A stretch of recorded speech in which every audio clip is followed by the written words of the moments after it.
There's a giant crossover event between the heroes of the CW superhero shows, Arrow, Flash, Supergirl, and Legends of Tomorrow. And while we're probably not gonna see much of Superman or Batman, it did get me thinking about the first time the two heroes crossed paths. As we briefly mentioned in our video about why Marvel heroes live in New York, DC characters back in the day hardly ever teamed up with one another in actual stories. They would appear together on covers, but that's about the extent of it. You can observe this with the first 70 issues of World's Finest Comics, originally titled World's Best Comics.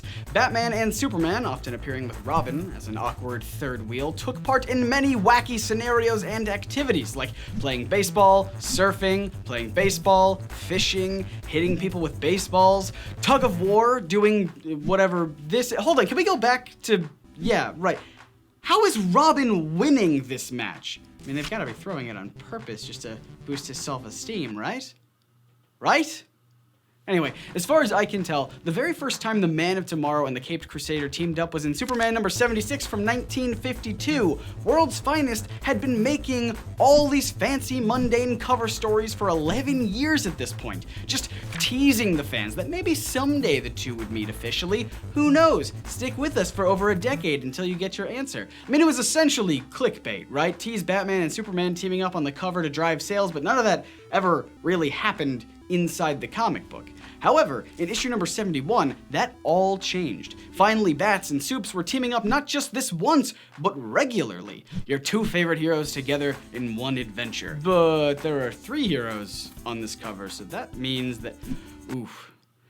Sorry, Robin. You've always got a promising tug-of-war career to fall back on. You rascal. Back on track. The comic itself is not super interesting. Instead, I want to highlight the reason why Superman and Batman started teaming up on the regular.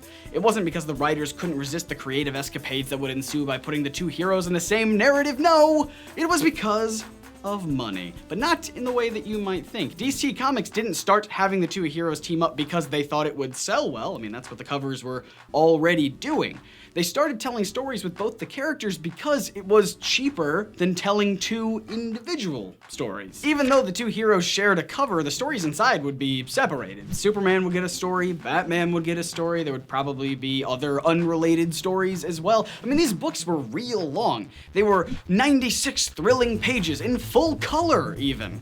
At least, at first. Thanks to inflation, the folks at DC Comics back in the day were left with 2 options to make a profit. Either raise the price of the comic higher than the original 15 cents, or simply shorten the comic, use fewer pages and less ink. And because every penny counts, they also slightly shrunk the physical size and dimensions of each comic book. While the title started out with about 100 pages of comic book goodness, that number started to shrink over time. 92 pages, 84 pages, 76 pages, 68 pages, then without any warning to the fans, issue 71 cut the length of the comic almost in half to a measly 36 pages, which is still plenty of comic. They also brought the price down to 10 cents so consumers wouldn't feel cheated, but a problem occurred. How were writers supposed to fit 2 independent stories about Batman and Superman in this shortened comic series? The answer is— they didn't. They couldn't. Instead, they simply wrote one story featuring both the Dark Knight and the Man of Steel. And Robin, I guess. And this would happen for almost every single issue afterwards. That is right. Superman and Batman only started to team up regularly because DC's money-saving practices basically forced them to. And ever since, the two have become an iconic duo, like Tom and Jerry, Bert and Ernie, Batman and Rob— sorry, Robin. What do you guys think? Do you like having Batman and Superman team up, or should they stay in their own separate cities? How good are you at tug of war? Let me know in the comments down below. Bit of a shorter video this week. We'll be back to longer episodes next week. The holidays made our schedule a little chaotic, so forgive us. In the meantime, if you liked this video, we've got a whole playlist specifically about Superman and Batman that you might be interested in, or you can click right here to watch another video that you might like. If you're new here, hit that big sexy subscribe button so you don't miss out on all of our new videos every Wednesday and Saturday. My name is Scott, reminding you to read between the panels and grow smarter through comics. See ya.